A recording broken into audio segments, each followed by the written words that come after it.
These apples have been here. We had several boxes here from the fall, and now it's the end of April. This is just essentially an interior hallway that leads downstairs. You know, not all of them are good, but many of them are still good. So this is just to show how long wild apples can store with essentially zero refrigeration.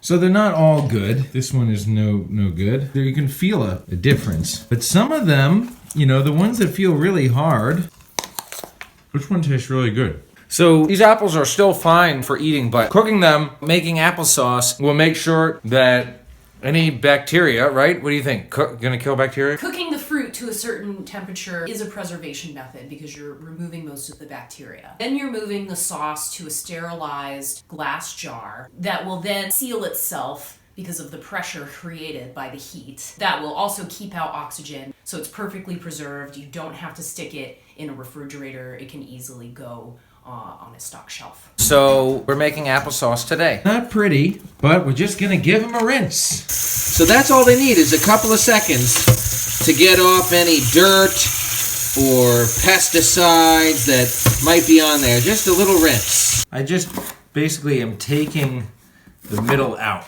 These apples grow all over the roadside. These are underappreciated apples, but it's nice to use what we have. So you don't have to cut the apples up too much. Just put them in a big pot. Then you want to cover them with water. Just enough water to come up to the top of the apples. Make sure to keep stirring it. Probably doesn't need to be quite so high. Apple masher. Mash, mash, mash, mash. It's nice if you got it.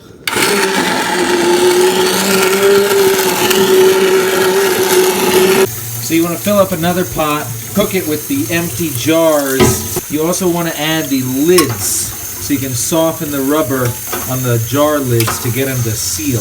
You've got to boil the jars to sterilize them. Now we've got to put the applesauce into the sterilized jars. This is a key tool. This is the jar lifter.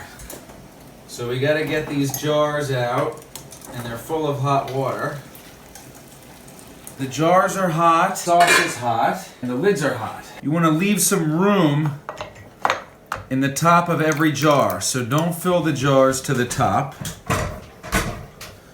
Leave some room.